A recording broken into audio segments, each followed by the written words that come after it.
Hello and welcome. This is Mayank Shekhar, your friendly neighborhood film critic, only telling you stuff I loved about a film that's out in theaters. Just so you can go and watch it, because only once you watch the movie can we talk about anything else, and there's always a lot more to talk about.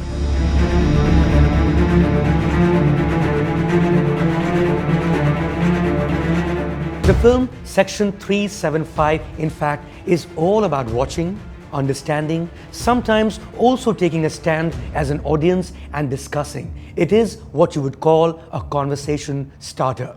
It's about a rape case involving a male filmmaker and an assistant in his crew. But more than that, it looks at India's contentious anti-rape law from every angle, with thorough detailing and without emotions getting in the way.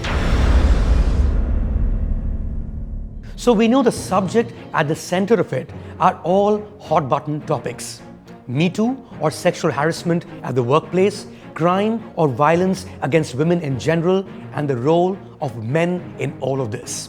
Now, if you've ever been on social media or even engaged in casual conversations to do with gender, religion or politics, even in your own drawing room, you'll realize everyone gets worked up in a second.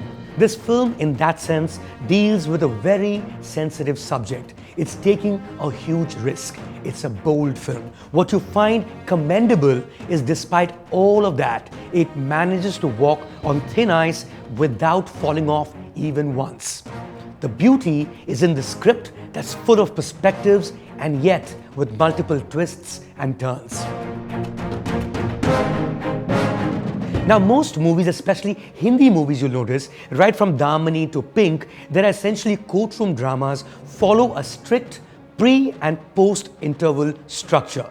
An incident occurs in the first half, it gets debated and dissected in the second half in a courtroom. This is a rare courtroom drama, almost like the classic 12 Angry Men, where the court, the judges or the lawyers are pretty much right at the center stage from scene one.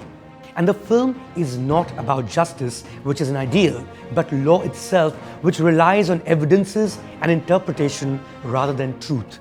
This is the sort of smart storytelling that does not spoon-feed its audience.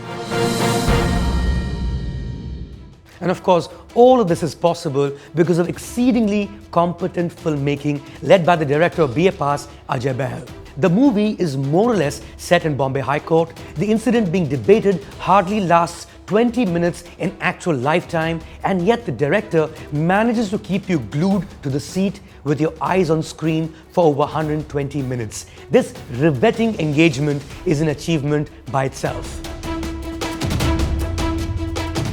Which is to take away nothing from the two pillars of this picture: Richa Chadha, who plays the public prosecutor, and Akshaye Khanna, who is the defense counsel. Both ace it. In a career lasting over 2 decades, every actor picks up standard tropes and mannerisms that begins to define their performances on screen. Despite playing a straight and simple lawyer, I think Akshaye Khanna especially steers clear of how we've usually seen him on screen. Well, there's something very different about Section 375 as well, a film that must be watched and debated. So what are you waiting for? Book your Section 375 tickets on BookMyShow.